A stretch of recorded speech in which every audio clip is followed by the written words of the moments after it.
रागी है। मैं माध्यमिक वित्त विहीन शिक्षक संघ का प्रदेश का अध्यक्ष हूँ। और सर आज यहाँ प्रेस कॉन्फ्रेंस की क्या वजह है? आज जो प्रेस कॉन्फ्रेंस बुलाई गई है उसका मतलब यह है कि जनार्दन यादव वह इंटर कॉलेज के प्रबंधक हैं। उनके ऊपर पहली तारीख को किरीरापुर थाने में एक फर्जी मुकदमा जो है लिखा गया।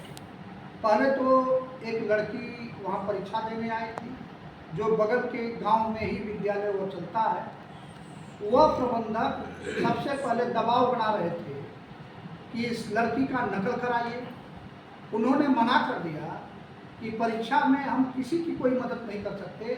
इस समय कैमरा लगा हुआ है, अतिरिक्त केंद्र व्यवस्थापक विद्यालय में है, सिटी मजिस्ट्रेट एक मजिस्ट्रेट आकर के जो ना परीक्षा की निगरानी कर रहा है। हम किसी भी तरह की कोई अनुचित साधन से या किसी तरह से मदद नहीं कर सकते। हुआ यह कि पहली तारीख को परीक्षा थी, 7:30 बजे दिखाया जा रहा है कि 7:30 बजे के पहले उस विद्यालय के जो प्रबंधक हैं उस लड़की को लेके आ रहे हैं विद्यालय में। फिर विद्यालय के प्रबंधक से मिल करके और फिर बाहर निकल जा रहे हैं। वह लड़की जा करके विद्यालय के अंदर परीक्षा दे रही है। परीक्षा देने के बाद पहली तारीख को परीक्षा बीत गई। फिर इसके बाद 3 को पेपर दे रही है, 7 को पेपर दे रही है, 11 को पेपर दे रही है। और जब पेपर खत्म हो जाता है इसके बाद वह 16 तारीख को एकाएक वहाँ से कम 10-15 गाड़ी से कुछ गुंडे उस गाड़ी में भर करके आते हैं। और आने के बाद सबसे पहले एक चार्ज लगाते हैं थाने में कि जनार्दन यादव ने बलात्कार किया है और बलात्कार की मुकदमा लिखाई जाती है। जब बलात्कार की मुकदमा लिखाने के बाद वह जाते हैं सब स्कूल पर। जब वहाँ नहीं मिलते हैं, उनके भाई मिलते हैं, उनको मारते पीटते हैं। सब मारने पीटने के बाद फोर्स पहुँचती है, पहुँच करके थाने में लेकर के आती है। फिर जनार्दन यादव अपनी पत्नी को लेकर के इलाज कराने गए थे। जैसे उनको सूचना होती है सीधे वो मोटरसाइकिल से अपनी पत्नी को हॉस्पिटल में छोड़ करके और सीधे थाने में आते हैं किरीरापुर। और इसके बाद थाना अध्यक्ष जो है फर्जी काम कर रहा है, उसने अपने रिपोर्ट में यह दिया है कि जनार्दन यादव को जैसे सूचना मिलती है कि FIR दर्ज हो गया है तो वह भागने के लिए एक गुड्डू यादव का भट्ठा है, उसी भट्ठे पर छिपे हुए थे।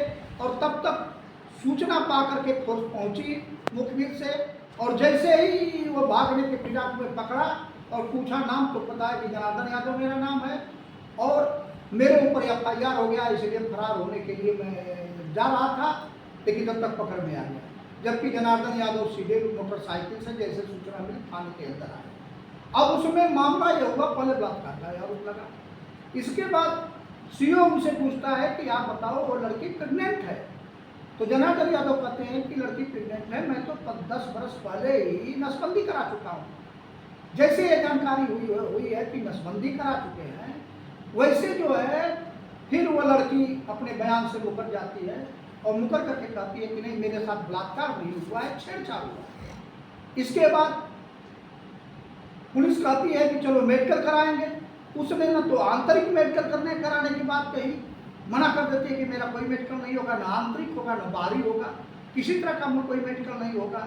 फिर वह जाकर के मजिस्ट्रेट के सामने बयान करती है और बयान करके यही कहती है कि मेरे साथ छेड़छाड़ हुआ, मेरे साथ कोई बलात्कार नहीं हुआ। हमको इस मामले में पूरी तरह से SO की भूमिका पूरी तरह से संदिग्ध लगती। क्या चाहते हैं? हम चाहते हैं कि इसकी उच्च स्तरीय जाँच कराई जाए।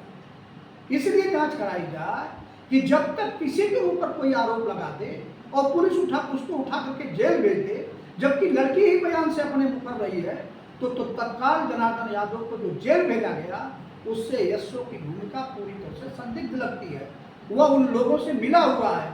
यह सच है कि लड़की जो जानकारी मिली, जनार्दन की पत्नी भी कह रही थी कि जो जानकारी हमको मिली वो लड़की कोई कागज लिए थी, वो कह रही थी कि नहीं मैं प्रेग्नेंट हूँ। लेकिन जैसे जानकारी हो गई कि जनार्दन यादव ने बताया तो अगर प्रेग्नेंट वो लड़की थी तो इसका मतलब है कि जो लोग FIR कराने आए थे या तो उन्हीं घरों से संलिप्त थी या जिनके घर से परीक्षा केंद्र पर आई थी, जिनके यहाँ आई थी, रह करके परीक्षा दी, यह कहीं ना कहीं से यह पूरा प्रकरण संदिग्ध है और जनार्दन यादव को फंसाने के लिए यह षड्यंत्र किया गया है। और मैं उच्च अधिकारियों से, जिले के पुलिस अधीक्षक से, उनकी पत्नी ने भी पुलिस अधीक्षक को प्रार्थना पत्र दिया है कि मेरे पति निर्दोष हैं, यह षड्यंत्र के तहत फंसाया गया है, मेरा भरोसा पुलिस पर नहीं है, इसकी उच्च स्तरीय जांच कराई जाए। लेकिन अभी तक पुलिस उच्च स्तरीय जांच कराने से पूरी तौर से भाग रही है। वह जनार्दन यादव को जेल में भेज करके वो अपना इस पर कुछ लोगों का, अराजक तत्वों का यह पूरा दबाव है। और यह इसी तरह से घटना होती रही तो कोई विद्यालय है, विद्यालय में बच्चों की फीस जमा बकाया रह जाती है। हमने कानपुर में कई जगह देखा है, फीस बकाया है और प्रिंसिपल कह रहे हैं कि फीस जमा करो, वह फीस जमा नहीं कर रही है।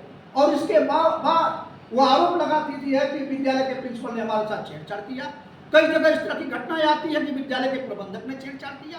तो ऐसी परिस्थिति में इस माहौल में विद्यालय चलेगा कैसे?